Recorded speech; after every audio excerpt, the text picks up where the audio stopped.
नमस्कार, news line देख रहे हैं आप। मैं हूं गीतांजलि। फरीदाबाद में सोनपेड़ गांव में एक दलित परिवार को जिंदा जलाए जाने की घटना के बाद राजनीति गर्मा गई। वहां नेताओं के आने जाने का सिलसिला भी शुरू है। पीड़ित परिवार से मिलने के लिए कांग्रेस उपाध्यक्ष राहुल गांधी भी वहां पहुंचे। आपको बता दें कि वहां वृंदा करात ने भी पीड़ित परिवार से मुलाकात की है और इंसाफ का भरोसा दिलाया है। मायावती भी दलित कार्ड खेलने से नहीं चूकी।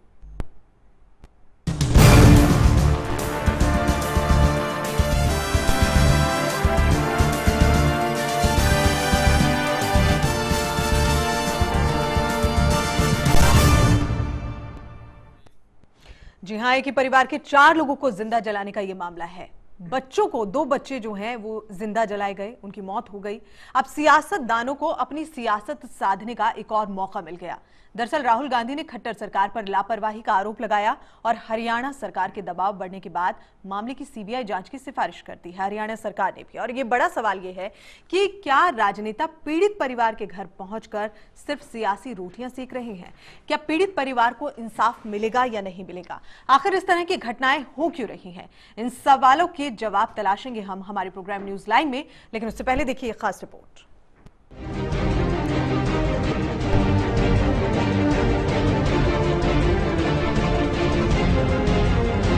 देश में किसी भी बड़ी वारदात को धर्म और जाति से जोड़कर उस पर राजनीति करना आम बात हो गई है। फरीदाबाद कांड पर भी अब सियासत शुरू हो गई है। पीड़ितों के घर पर सियासतदानों की हाजिरी का सिलसिला जारी है और हर कोई अपनी अपनी सियासी नफे के मुताबिक हमदर्दी जता रहा है। मंगलवार को फरीदाबाद के सोनपेड़ गांव में एक दलित परिवार को जिंदा जला दिया गया था। इस घटना में 2 बच्चों की मौत हो गई थी, जबकि पति पत्नी घायल हो गए। हमले में घायल जितेंद्र सदमे में है। उनका आरोप है कि मंगलवार की सुबह करीब 3 बजे उसके घर में कई सवर्ण जाति के लोग दाखिल हुए और पेट्रोल डालकर उनके परिवार को जिंदा जला दिया। इस घटना में जितेंद्र का 2 साल का बेटा वैभव और करीब 1 साल की बेटी दिव्या की जान चली गई। घटना के बाद पुलिस ने गांव को छावनी में तब्दील कर दिया है। बुधवार को पीड़ित परिवार से मिलने के लिए कांग्रेस उपाध्यक्ष राहुल गांधी पहुंचे। राहुल गांधी ने कहा कि पीड़ित परिवार सीबीआई जांच चाहता है। उन्होंने कहा कि कमजोर की कोई सुनवाई नहीं होती है, गरीबों पर अत्याचार हो रहा है। गरीबों की बस इतनी ही गलती है कि वो गरीब हैं। और ये यहाँ के चीफ मिनिस्टर की जिम्मेदारी है कि ये यहाँ ऐसी घटना नहीं हो। जिन्होंने किया है उनके खिलाफ कार्रवाई होनी चाहिए और जो पुलिस वाले हैं जो अपना काम ठीक से नहीं कर रहे हैं उनके खिलाफ कार्रवाई होनी चाहिए। यहाँ के लोग जो परिवार के लोग हैं वो सीबीआई इंक्वायरी चाहते हैं। तो ये मांगे हैं, मगर सच्चाई ये है कि यहाँ पे कमजोर लोगों की, गरीब लोगों की सरकार नहीं है। यहाँ पे अत्याचार हो रहा है, गरीब लोग दबाए जा रहे हैं, मारे जा रहे हैं। बिल्कुल गलत है। राहुल ही नहीं, सीपीएम नेता वृंदा करात ने भी मौके पर जाकर पीड़ित परिवार से मुलाकात की। वहीं बीएसपी अध्यक्ष मायावती ने घटना को दुर्भाग्यपूर्ण बताते हुए चेतावनी दी है कि अगर पीड़ित परिवार की सहायता और सुरक्षा में देरी हुई तो उनकी पार्टी सड़कों पर उतरकर आंदोलन करेगी।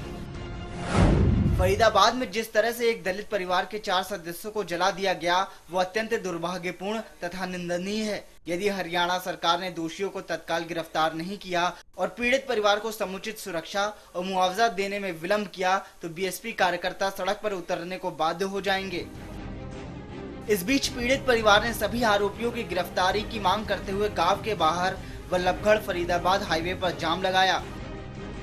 वहीं एसएचओ समेत 8 पुलिसकर्मियों को सस्पेंड कर दिया गया है। हरियाणा के मुख्यमंत्री मनोहर लाल खट्टर ने पीड़ित परिवार को 10 लाख रुपए मुआवजा देने का ऐलान किया है और आरोपियों के खिलाफ कड़ी कार्रवाई का भरोसा दिया है। मामले में अब तक 4 आरोपियों को गिरफ्तार भी कर लिया गया है। बताया जा रहा है कि अक्टूबर 2014 में गांव के सवर्ण और दलित परिवार के कुछ लड़कों में मोबाइल को लेकर झगड़ा हुआ था। इसके बाद 5 अक्टूबर 2014 को दलित जितेंद्र के परिवार के कुछ लोगों ने 3 सवर्ण लड़कों की हत्या कर दी थी। दलितों को डर था कि दबंग पूरी जाति से बदला लेंगे, लिहाजा बाकी दलित परिवार गांव छोड़कर चले गए। जितेंद्र भी उन्हीं में से था। लेकिन पिछले साल दिसंबर में कमिश्नर ने दलितों को सुरक्षा का भरोसा जताया तो जितेंद्र उसका परिवार इस साल जनवरी में गांव लौट आया। गांव वालों का कहना है कि ये झगड़ा सिर्फ 2 परिवारों का है, जिसके चलते पिछले 1 साल से गांव का माहौल खराब हुआ है। वहीं सुनपेड़ गांव में करीब 20% आबादी दलितों की है और 60% सवर्ण है। इसलिए इस घटना को पंचायत चुनाव से भी जोड़कर देखा जा रहा है। अब असल वजह चाहे आपसी रंजिश हो या कुछ और, क्योंकि मामला दलितों से जुड़ा हुआ है, इसलिए राजनीतिक दलों को अपनी सियासत साधने का एक और मौका मिल गया है। Bureau report, channel 1 news.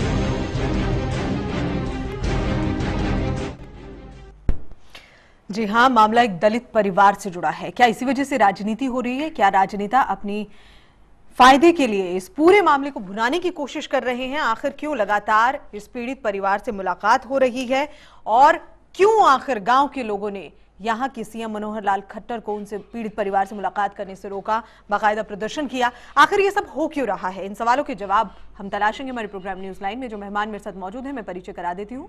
हमारे साथ में मौजूद हैं पुष्प रंजन, वरिष्ठ पत्रकार। हमारे साथ मौजूद है राजीव शर्मा, सामाजिक कार्यकर्ता।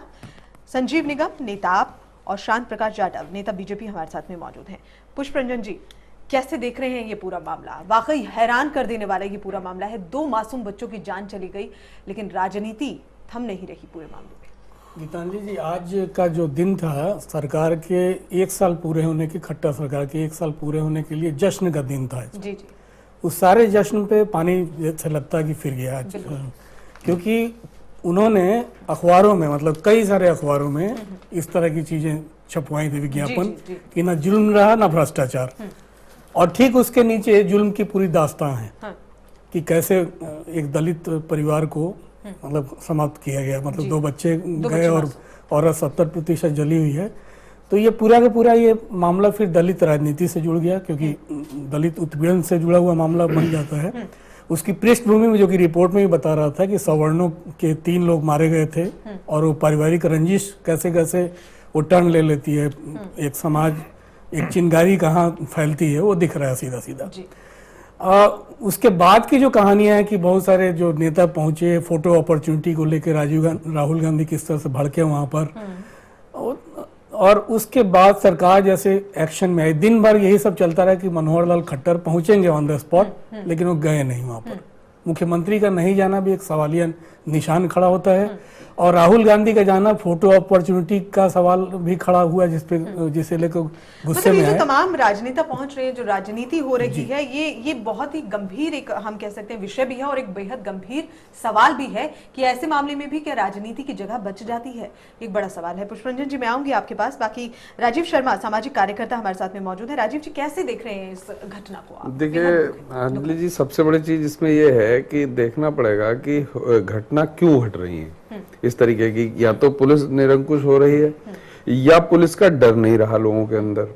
दूसरी चीज ये है कि समाज में जो सहनशीलता है, एक दूसरे के झगड़े होते हैं उसमें मर्डर हो जाते हैं, एक दूसरे के झगड़े को एक बहुत बड़ा सामाजिक रूप दे दिया जाता है कि भाई ये दलित उत्पीड़न हो गया, ये सवर्णों ने मार दिया। ये कहने की बजाय कि एक पीड़ित एक परिवार जो है वहां जिंदा जला दिया गया है, उनके परिवार के बच्चों को, ये कहने के बजाय ये कहा जाता है कि दलित परिवार जिंदा जलाया जी, वो गलत है। हाँ। होना ये चाहिए कि इसमें जो है किसी जाति या धर्म या समाज से न जोड़ करके उसकी पृष्ठभूमि में जाना पड़ेगा कि ये हुआ क्यों है। क्योंकि इसमें जैसा कि बताया जा रहा है कि 1.5 साल पहले उन्होंने उनके सवर्ण परिवार के 3 लोगों को मार दिया था, जिसकी क्रिया की प्रतिक्रिया में ये कार्यक्रम हुआ, जिसमें कि जिस वजह से ये सब जो भी बदला लिया गया है वो उसमें हुआ।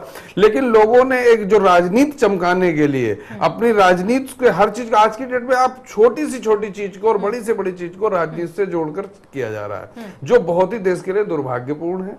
और सभी राजनेताओं को इस तरह सोचना चाहिए कि इस तरीके की दोबारा घटनाएं ना हो, उसके लिए समाज को जागरूक होना पड़ेगा, जिससे कि ये किसी भी तरीके से ये जायज नहीं ठहराया जा सकता। चलिए, संजीव निगम, नेता, आप हमारे साथ में मौजूद हैं। संजीव जी, दादरी तो पहुंचे थे आप, क्या यहाँ पर भी जाएंगे, पीड़ित परिवार से मुलाकात करेंगे? आपको पहले मैं बता दूं कि आज हमारे जो संजय सिंह हैं, हमारे नेता हैं राष्ट्रीय स्तर के, और आशुतोष जी दोनों पहुंचे हुए थे, गए थे, तो इसमें ना पहुंचने वाली कोई बात नहीं है।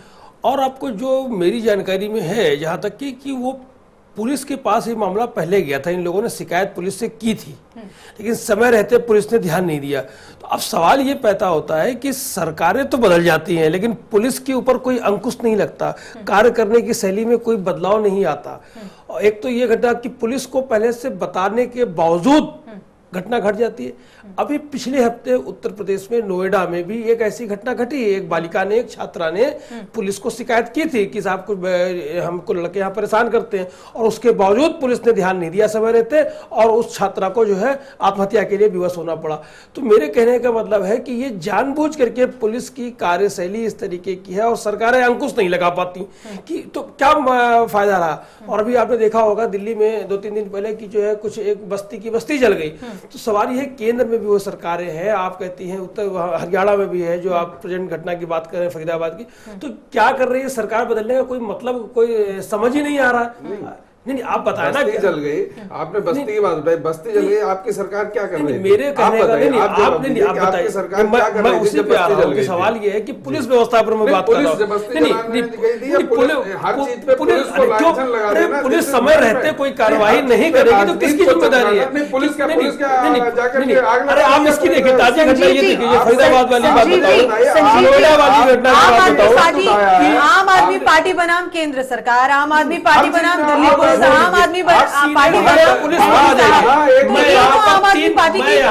मैं 3 राज्यों की बात करता हूं। अभी एक हफ्ते के अंदर ये ताजा जो फरीदाबाद वाली घटना है, नोएडा की घटना ले लीजिए, जो एक बच्ची के साथ जो हुआ है, मैं वही बता रहा हूं। आत्महत्या कर लिया, क्या आप गए वहां पर? अरे आपको मैं बताऊं, कल की आप वहां पहुंच गए, आप बहादुरी पहुंच जाते हैं, लेकिन आपको नहीं पता, आपको बच्ची की आपको पता नहीं है। आप आज मैं ताजा सारे अखबार उठा के देख लीजिए, गौतम बुद्ध नगर के हर अखबार में कल हमारे आम आदमी पार्टी गौतम बुद्ध नगर के यूनिट ने एसएसपी जो है गौतम बुद्ध नगर के, उनके कार्यालय का घेराव किया, उनको मिलकर ज्ञापन दिया और मांग की कि उस बच्ची के परिवार को 50 लाख रुपए की उसकी आर्थिक सहायता की जाए। कम से कम करने का आप लोग मांग करते हैं, आप पहुंचे हैं, घटनाएं बढ़ रही है। संजीव जी आप वहां पहुंचे हैं।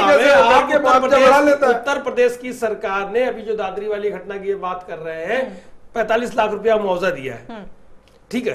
तो कोई इसका एक सिस्टम है, आपके अगर एक तो ऐसी घटनाएं घटनी नहीं चाहिए। अगर कोई एक घटना मान लीजिए किसी वजह से कि किसकी अकर्मण्यता की वजह से ये घटना हुई, आपने तो वहां के लिए बोला था क्या इसका चांदनी चौक वो कौन सा मटिया महल में जो मर्डर हुआ था पत्रकार का, उसका आरटीआई एक्टिविस्ट का, उसमें आप लोगों ने भी तो सबसे पहले उसका किया था कि 20 लाख रुपए 10 लाख रुपए हम दे रहे हैं उसको। नहीं आपको जो भी मुआवजा, ये 45 लाख वाली मैं बात कर रहा हूँ दादरी में, सवाल ये है कि मुआवजा जो नीति है ना, ये संजीव जी मुझे आप ये बताएं, आप सवाल ये है देखिए, जान की कोई कीमत नहीं होती, ये बहुत दुखद है, इसकी कोई कीमत नहीं होती। लेकिन सवाल ये है कि आगे का जीवन यापन जो उसके परिवार के सदस्य हैं उसका भी तो ख्याल करेगा, कौन करेगा? सरकारें नहीं करेगी तो कौन करेगा? आप ये बतावे ना। तो आप उसकी जान तो वापस ला नहीं सकते। संजीव जी आप कंपनसेशन, संजीव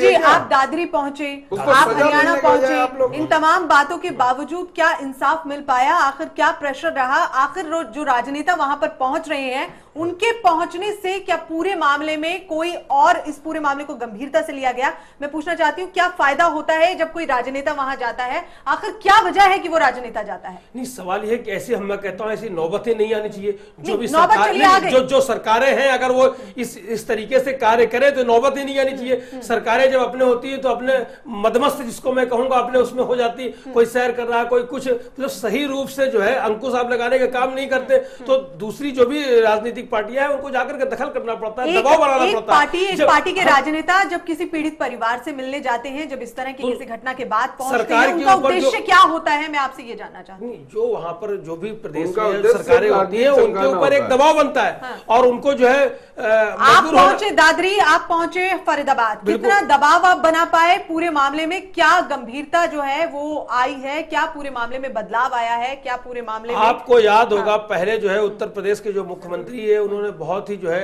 5 लाख का या कुछ इस तरीके का मुआवजा रखा था।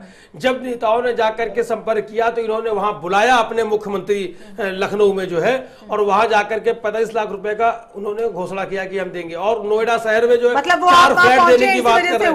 तो आप ये बताइए कि सर अब खट्टर साहब वहां भी बुलावेंगे, चंडीगढ़ बुलाएंगे और चंडीगढ़ बुला आज तो पहुंचे नहीं खट्टर साहब, उन्हें चलिए शांत प्रकाश जाटव जी भी हमारे साथ में मौजूद हैं, नेता बीजेपी, क्या किस तरीके का शांत प्रकाश जाटव जी बीजेपी हरियाणा में है, बीजेपी केंद्र में है, लेकिन उसके बावजूद इस तरह की घटनाएं जो हैं वो हो रही हैं। आपके ऊपर भी, आपकी पार्टी पर भी निशाना साधा जा रहा है। कानून व्यवस्था दुरुस्त नहीं है, ये आरोप भी आपकी पार्टी पर लग रहे हैं।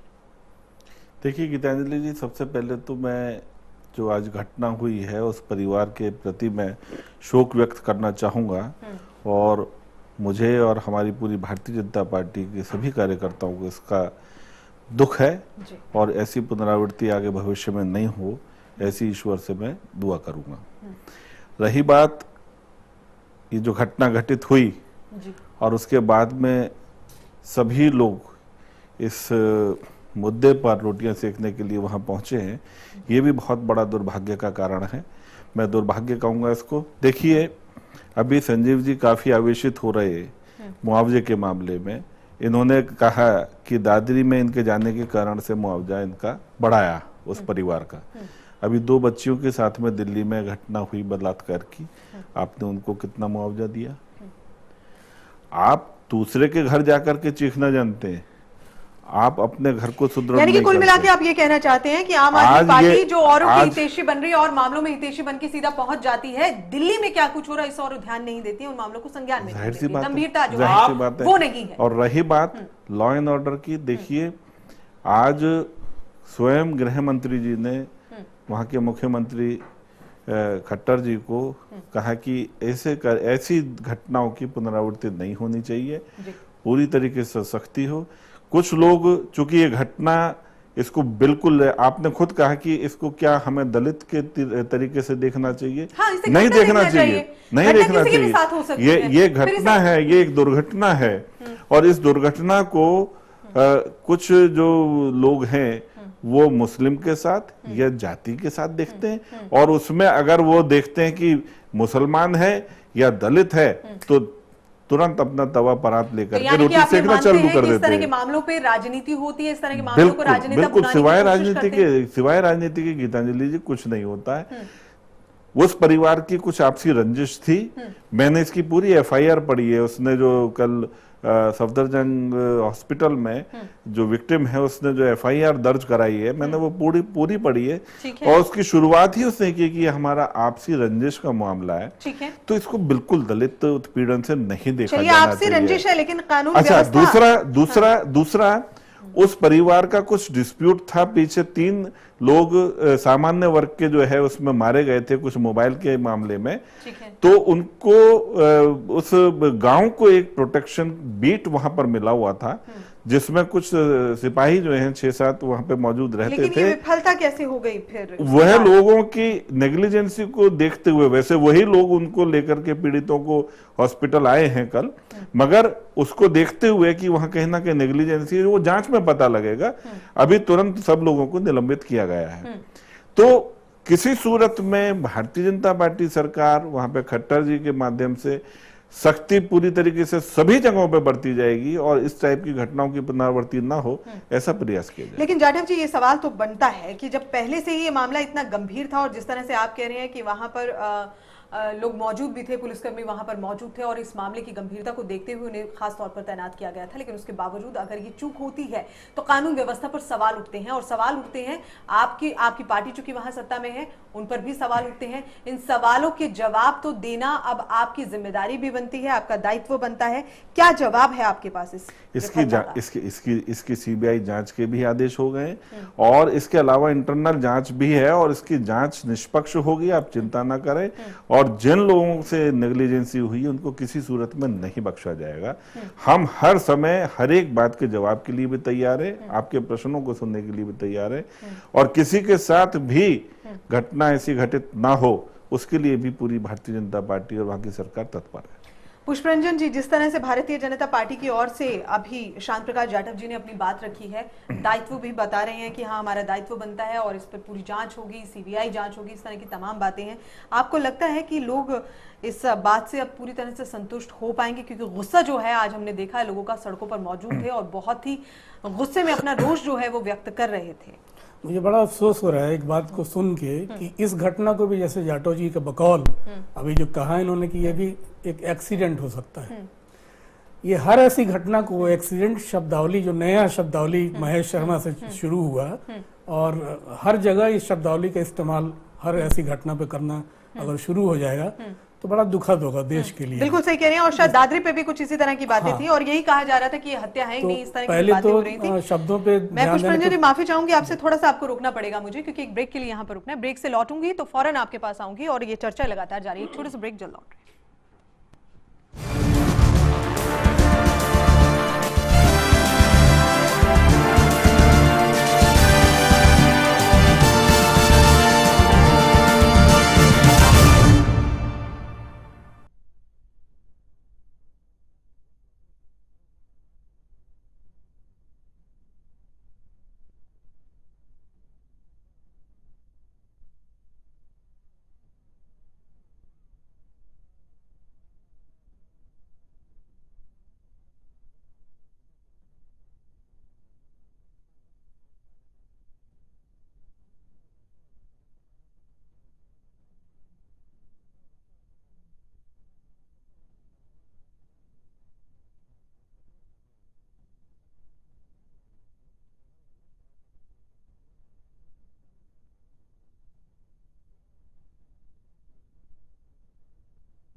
ब्रेक के बाद स्वागत है आपका। लगातार हम यहाँ पर चर्चा कर रहे हैं फरीदाबाद में हुई उस दुखद घटना की जिसने पूरे देश को हिलाकर रख दिया है। 2 मासूम बच्चों की जान गई है इस पूरी घटनाक्रम में। आखिर ये हो क्यों रहा है? एक बड़ी लापरवाही जो है वो भी देखी जा रही है। आखिर ऐसा क्यों है? इन्हीं सवालों के जवाब हम लगातार तलाश रहे हैं हमारे इस प्रोग्राम में। जो मेहमान मेरे साथ मौजूद हैं एक बार फिर से परिचय करा देती हूँ। हमारे साथ मौजूद हैं पुष्परंजन, वरिष्ठ पत्रकार। हमारे साथ मौजूद है राजीव शर्मा, सामाजिक कार्यकर्ता।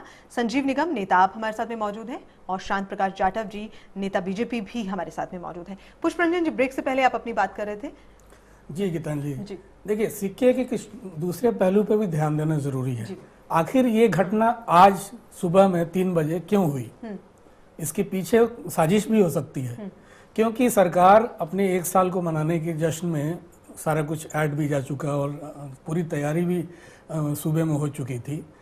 इस घटना के पीछे कोई साजिश तो नहीं है। इस पहलू पे भी सोचने की जरूरत है कि क्या इस पूरे मामले को दूसरा टर्न दे के सरकार की फजीयत करने के पीछे भी तो साजिश हो सकती है। ठीक है। उस राज्य में 22% दलित हैं, पंचायत चुनाव होने वाला है, तो बहुत सारी चीजों को उलटफेर करने के पीछे भी बहुत छोटी सी चिंगारी लगाई जाती है, उसके बाद सारा खेल शुरू हो जाता है, जैसे हो गया है। बीजेपी वैसे भी शुरू से ही बीजेपी का एक चेहरा दलित विरोधी चेहरा रहा है कि बीजेपी को लगता है कि दलित उसका वोट बैंक नहीं है। और ऐसे आप अयोध्या में जो भी घटना हुई उसमें भी देखिएगा दलित राजनीति बिल्कुल अपने आप को उसने अलग रखा। संघ की विचारधारा, वो लोग भी एकदम से दलित को मान के चलते हैं, हमारा वोट बैंक नहीं है।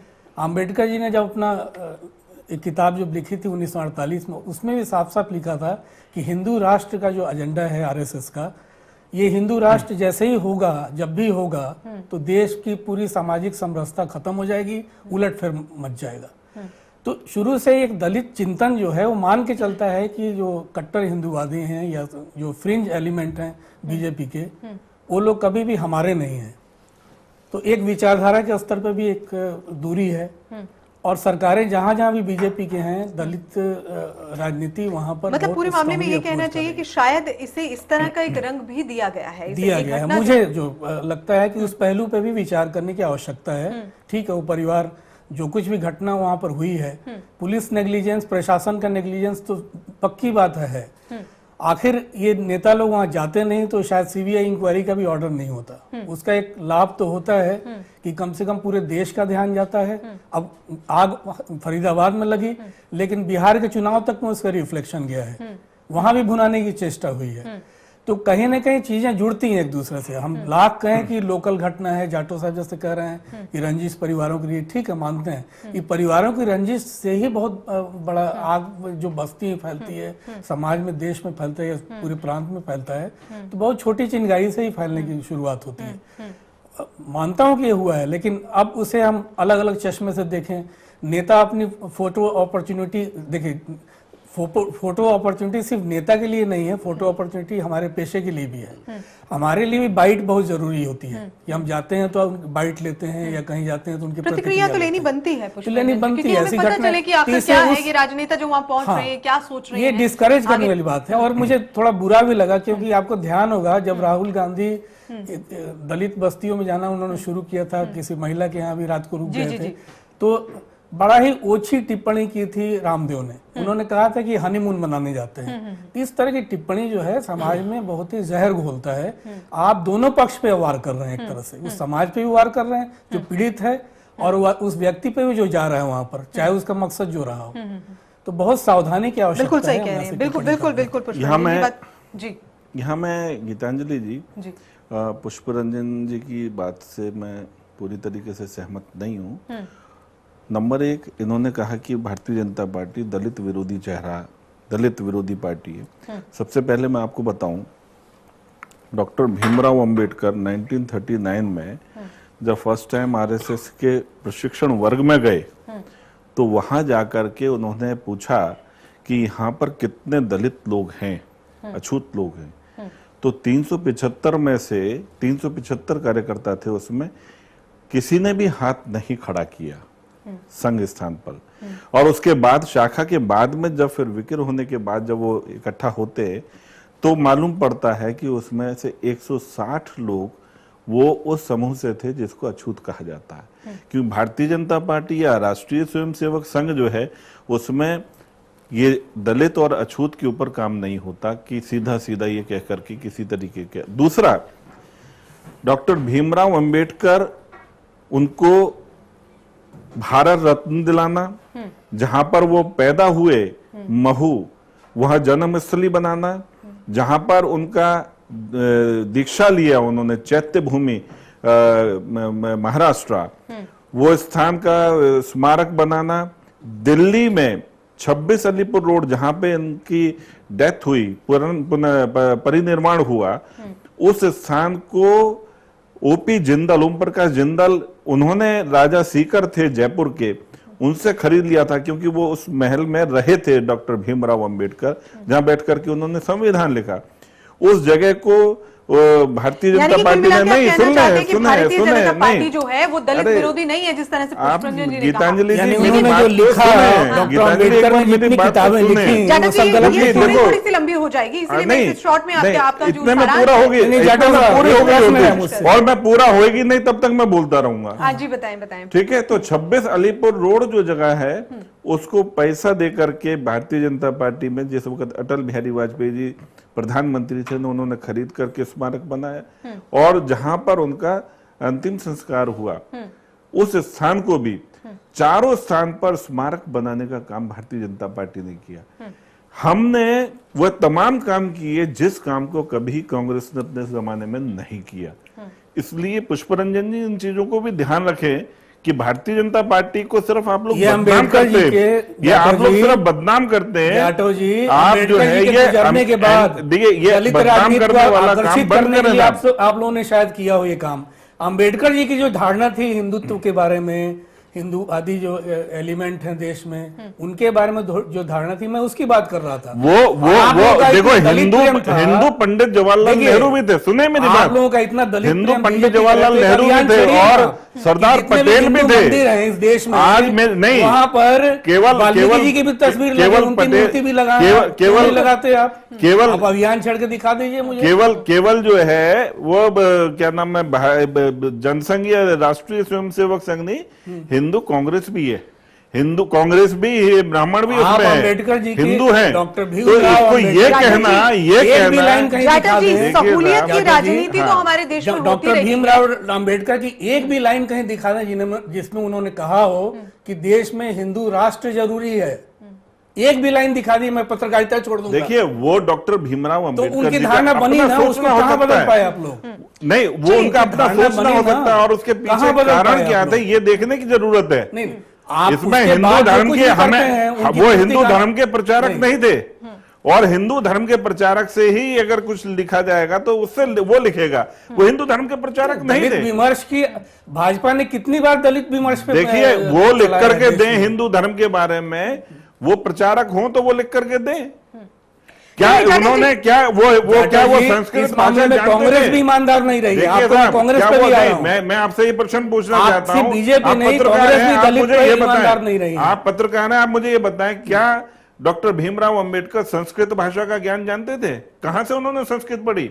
और बगैर संस्कृत पढ़े उन्होंने वेद, पुराण, उपनिषद, मनुस्मृति आखिर कब और क्या बीजेपी के संघ वालों ने पढ़ा? तो बताए ना कहां से पढ़ी?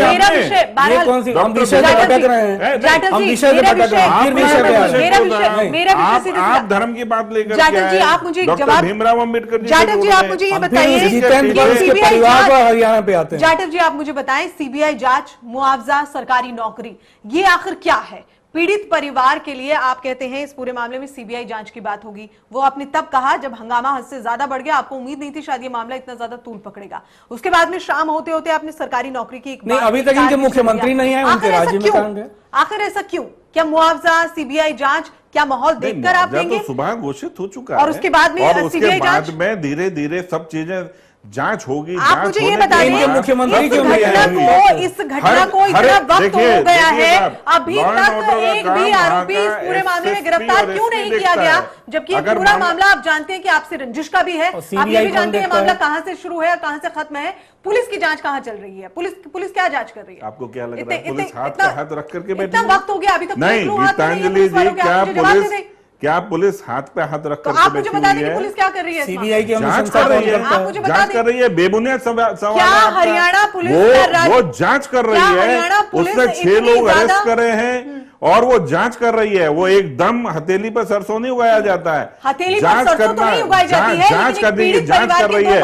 आपने सुबह घटना हुई, शाम को आपने शोर कर दिया है, निंदा कर रहे हैं, देश में घटना की निंदा हो रही है। मुझे आप ये बताएं, क्या हरियाणा पुलिस आज मीडिया ये कैमरा लेकर के घटना स्थल पर जाना बंद कर दे तो कोई भी आदमी जो है किसी विषय पर राजनीति नहीं करेगा। आप लोग किसी भी मामले को जिस तरीके से बनाते हैं, सरकारी नौकरी का ऐलान कर रहे हैं, लेकिन जांच से आप भटक रहे हैं। आप मेरे प्रश्न को भी भटकाने की कोशिश कर रहे हैं। आप मुझे ये बता दें, क्या हरियाणा पुलिस इस पूरे मामले में विफल साबित हुई है या नहीं हुई है? गुमराह कर रही है सिर्फ, और कुछ नहीं। इस पूरे मामले में आप अच्छे से जानते थे, आपने अपने सारी जांच हो रही है और सारी जांचें निष्पक्ष रूप से होंगी। तैनात थे, उसके बावजूद ये घटना हो गई, जबकि पहले से मालूम था कि ऐसी कोई घटना हो सकती है। रिपोर्ट दी गई है पहले उसमें जो लोग वहां पुलिसकर्मी मौजूद थे, उस गांव में जो बीट लगी हुई थी, उस गांव में जो पुलिसकर्मी मौजूद थे वो उस विक्टिम के परिवार को सफदरजंग हॉस्पिटल लेकर के आए हैं, और ये देखते हुए कि कहीं कोताही हुई है उनको सबको सस्पेंड किया गया है। हॉस्पिटल तक परिवार को लेकर आए, ये उनकी जिम्मेदारी है। हाँ तो ये उनकी जिम्मेदारी है जो उन्होंने किया है। इस बात को आप क्यों बताने की कोशिश कर रहे हैं? वहां पुलिसकर्मी तैनात थे, एक परिवार को जिंदा जलाया गया है, वो पुलिसकर्मी उन्हें लेके हॉस्पिटल पहुंचे हैं, उनका दायित्व बनता है। हाँ तो वो लोग लेकर के आए और उसके बावजूद उन लोगों को अभी सस्पेंड कर दिया गया है। बिल्कुल। और जांच के बाद ये पता लगेगा कि आखिर वह घटना हुई किस कारण से है। वही तो अपना प्रश्न दोबारा से दोहराना चाहती हूँ जाटव जी, आखिर ये विफलता क्यों है? जब हमें पहले से ही ज्ञान है, जब ये पहले से बात वहां संज्ञान में थी सरकार के भी और प्रशासन के भी, एक्स्ट्रा डिप्लॉयमेंट मांगा गया था, आखिर इतनी बड़ी घटना हो जाती है, ये एक बड़ी लापरवाही है। भले ही आपने सस्पेंड कर दिया, भले ही निलंबित कर दिया, लेकिन एक घटना तो हो गई, एक परिवार ने अपने 2 मासूम बच्चों को तो खो दिया। इस बात से आप इनकार नहीं कर सकते और ये जिम्मेदारी बनती है आपकी सरकार की, मुआवजे से, सीबीआई जांच के आदेश देने से या फिर किसी को सरकारी नौकरी देने से। आपकी सरकार की जो एक विफलता रही है इस पूरे मामले में, उससे आप पल्ला नहीं झाड़ सकते हैं। महाराज संजीव निगम जी काफी देर से कुछ कहना चाहते हैं। संजीव जी। पुष्परंजन जी ने बड़ी अच्छी बात बताई, विस्तार से सारी बातें बता दी उन्होंने, मैं उनकी बातें का समर्थन भी कर रहा हूँ। तो अब ये जो सरकार है भारतीय जनता पार्टी की, केंद्र में हो या प्रदेश में हो, मतलब यहाँ पे प्रदेश में भी 1 साल पूरा हो गया, मतलब ऐसा माहौल जो नारा था सबका साथ सबका विकास, वो वाली ऐसा कुछ दिख नहीं रहा है, सिर्फ जुमलेबाजी ही, नारेबाजी ही रह गई। तो सवाल ये है और आगे ये, और आपको क्या लगता है आप जहाँ पहुंच जाते हैं वहाँ जुमलेबाजी और नारेबाजी खत्म हो जाती है और एक नई दिशा में काम शुरू हो जाता है? देखिए हमने दिल्ली के मुख्यमंत्री ने कहा भी है, अगर आपको नहीं कहा 1 साल पुलिस दे दीजिए, अगर नहीं संभलता वापस दे लीजिए। आप देखिए तो कार्य करने की शैली तो देखिए ना, आपको आप लोगों को ये बताने की कोशिश ना करें कि जब तक आम आदमी पार्टी के पास महत्व नहीं आएगा वो आपको देखी जाएगी। 2 बच्चियों से बलात्कार हो जाता है, आप कौन जिम्मेदार है? नहीं, कौन है? कौन जिम्मेदार है? जिम्मेदार है? कौन जिम्मेदार है? नहीं लगा पाए, कानून व्यवस्था कौन देख रहा है? लगे होते हैं तो लोग डरते हैं। कौन देख रहा है? पुलिस नहीं रहेगी, पुलिस करना नहीं चाहेंगे। अगर आपका दिल्ली का पुलिस कमिश्नर, आपने दिल्ली का पुलिस कमिश्नर भाजपा का प्रवक्ता बन करके अगर काम करेगा तो ऐसे नहीं हो पाएगी। आप धरने बैठ जाते हैं। दिल्ली का पुलिस कमिश्नर भाजपा का प्रवक्ता बन के काम करेगा तो नहीं होगा। मैं मालूम है, बात कर रहा हूँ, 4 महीने रह गए रिटायरमेंट के, अभी CIC की जो है इंतजार कर रही है। ये इतना बड़ा आरोप बिना तथ्य के अगर आप लगाएंगे तो परेशानी आपकी भी बढ़ जाएगी। दिल्ली पुलिस के इतने बड़े जो काम 60 वर्षों में नहीं हो गया है वो आप चाहते हैं 6 महीनों में हो जाए। जो काम 60 वर्षों में नहीं हुआ, 65 वर्षों में, वो आप कह रहे हैं कि 6 महीने में हो जाए। तो आप चाहते हैं हमारी सरकार काम कर रही, रात दिन काम कर रहे हैं, आपके मंत्री महिला उत्पीड़न करते हैं, आपने क्या हमारे काम में कोई कमी नहीं है। पीड़ित परिवार से मुलाकात करने से, पीड़ित परिवार के पास चले जाने से, वहां धरना कर देने से ये बात साबित नहीं होती है कि आम आदमी पार्टी की सरकार में सब कुछ बहुत बेहतर और दुरुस्त चल रहा है। ये मान लिया जाटव जी ने अभी कहा था कि राजनीति करने जाती है राजनीतिक पार्टियां। मेरा सवाल ये है अभी दादरी वाली घटना में सारे लोग गए कि नहीं गए, जिनको बुला करके इनके राष्ट्रीय अध्यक्ष ने क्लास दिया कि नहीं क्लास दिया, आप बताएं ना। तो सवाल ये है कि अगर ये व्यवस्था जो आप दिल्ली की बात करें, आप दिल्ली में क्या कर रहे हैं, महिलाओं के प्रति क्या कर रहे हैं आप? संजीव जी में महिलाओं के प्रति क्या कर रहे हैं?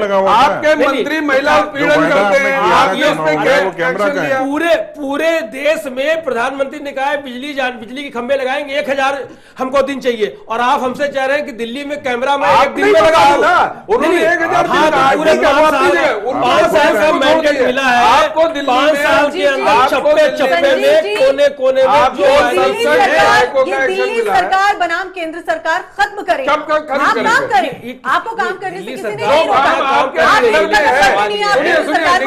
पहले जो काम आपके अंदर में है उसको कंप्लीट करिए, लेकिन आप उसको कंप्लीट करने में पब्लिक के सामने रखिए कि हमारे हाथ में ये था, हमने कर दिया, अब हमारे हाथ में ये दे दें तो हम इसको कंप्लीट कर देंगे। आप जाते हैं दिल्ली के बाहर, इस तरह की जो भी घटनाएं होती हैं आप वहां पर पहुंचते हैं और आप ये भी दिल्ली की तरफ आपका ध्यान नहीं है। हमारी वजह से ये पूरे मामले पे दबाव बना और हमने ये किया। मैं ये नहीं कहता हमारी वजह से या हमारी पार्टी ने ही दबाव बनाया, दूसरी पार्टी कि मुआवजा बढ़वा कर आया, हम जाते हैं, हमने अपील किया है, ठीक है, उन्होंने हमारी बात मानी, किसकी मानी, हमने तो अपना फर्ज निभाया, हमने अपनी बात कही, हमने अपनी बात कही, हम तो मुआवजा बहुत ज्यादा बढ़ गया। दिल्ली के बाहर फर्ज निभाने तो पहुंच पहुंच गए आप संजीव जी। दिल्ली के भीतर जो फर्ज आपके चाहिए उन्हें कब निभाएंगे आप? दिल्ली में भी हमारा काम चल रहा है, इसीलिए कह रहे हैं आप। हाँ। इस तरह के मामलों पर कोई भी, मैं सभी राजनीतिक दलों की बात कर रही हूँ, मैं आपकी पार्टी की बात नहीं कर रही हूँ, मैं यहाँ सबकी बात कर रही हूँ। इस तरह के गंभीर मामलों पर राजनीति करना नहीं बंद होनी करें चाहिए। आप। अगर आपको किसी के लिए भला करना है, आप चाहते हैं जनता के लिए भलाई हो, तो बहुत सी जड़ों पर काम करने की जरूरत है, जहां पहुंचते ही नहीं है। आप ऊपरी ऊपरी जगह पहुंचते हैं और वहां जाकर सुर्खियां बटोरते हैं। आम आदमी पार्टी के लोग आए हैं, देखिए पीड़ित परिवार से मुलाकात कर रहे हैं और दबाव बनाए और तमाम तरह की बातें हैं, लेकिन मसला यहां खत्म नहीं होता। यहां मसला यह है कि इस तरह के मामलों पर राजनीति होनी ही नहीं चाहिए। सबसे बड़ा प्रश्न यहां पर यह बनता है। बहरहाल राजीव जी, जिस तरह से अभी संजीव जी अपनी तमाम बातों को कह रहे हैं और ये भी उन्होंने बताने की कोशिश की है कि आम आदमी पार्टी सबकी हितैषी बनकर जाती है, वहां जाके बातचीत करती है, दबाव डालती है, धरना करती है, क्या आपको वाकई लगता है कि वहां अगर राजनीतिक दल नहीं पहुंचेंगे तो मामले में जांच नहीं होगी, मामला जो है गंभीरता से नहीं लिया जाएगा, मामले में लापरवाही ये बात तो होगी? ठीक है कि अगर राजनीतिक दल नहीं पहुंचेंगे तो हो सकता है उसको लाइटली लिया जाए, ठीक है। लेकिन ये पहली बात तो हमको इस चीज को सोचना होगा समाज में इस तरीके यानी कि आज हमारी कानून व्यवस्था इस बात पर निर्भर करती है कि कोई राजनेता वहां पहुंचता है या नहीं पहुंचता, तभी वो और व्यवस्थित उसके बाद हो, सबसे सुव्यवस्थित। बड़ी चीज है कि समाज में जागरूक होना पड़ेगा, क्योंकि मैं समाज में कार्य कर रहा हूं तो मुझे ये पता होना चाहिए कि समाज में हर चीज के लिए पुलिस को दोष दे देना, हर चीज के लिए सिर्फ पुलिस के पीछे डंडा लेकर के चल देना, ये कोई बात नहीं है। तो उसका एक डर होना चाहिए। और राजीव जी, यहाँ पुलिस का जो नाम लिया जा रहा है वो इसलिए लिया जा रहा है क्योंकि ये मामला पहले से ही गंभीर था। बिल्कुल इस मामले को बहुत गंभीरता से ही लेना चाहिए। जो लोग दोषी हैं और जिन्होंने लापरवाही बरती है उनके खिलाफ सख्त से सख्त एक्शन होना चाहिए और उनपे ये मर्डर का मुकदमा लगना चाहिए कि जिनकी लापरवाही की वजह से ये सब हुआ।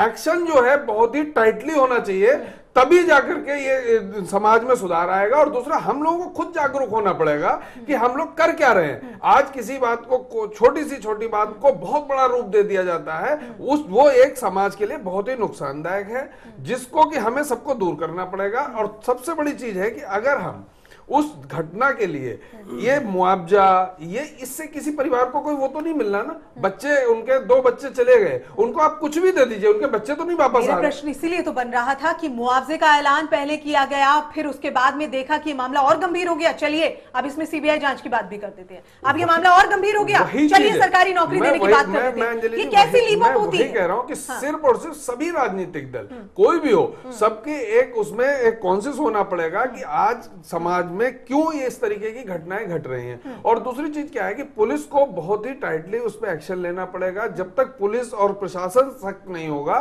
तब, और उसमें हम लोगों की भी कमी है। हम जो सामाजिक लोग हैं, सामाजिक कार्यकर्ता हैं, उनकी भी सबसे बड़ी कमी है कि अभी अगर कोई पुलिस एक्शन लेती है तो हम लोग सड़कों पर निकल जाते हैं पुलिस के खिलाफ कि जी पुलिस ने बहुत अत्याचार पुलिस को पुलिस का काम करने नहीं देते। और पुलिस अगर अपना काम करती है तो फिर हम, अगर पुलिस काम नहीं करती, आज पुलिस भी डर रही है। आज आपको हकीकत है, मैंने ग्राउंड लेवल पे काम करके देखा है कि आज पुलिस डरती है किसी भी एक्शन लेने में कि कहीं अभी सामाजिक कार्यकर्ता और मानवाधिकार आयोग ये आकर के सामने खड़े हो जाएंगे। तो इसको भी दूर, इस पे भी एक एनालिसिस करने की बहुत सख्त जरूरत है। यदि समाज से ये इस तरीके की बुराइयां दूर करनी है तो इस पे बहुत जल्दी एक बहुत बड़े सभी चिंतक लोग, जो सामाजिक चिंतक लोग हैं, उनको ग्राउंड लेवल पे काम करना पड़ेगा और उस पर सोचना पड़ेगा कि आखिर ये घटनाएं क्यों घट रही हैं। खाली एक दूसरे पे दोषारोपण करने से घटनाएं बंद नहीं होने वाली हैं।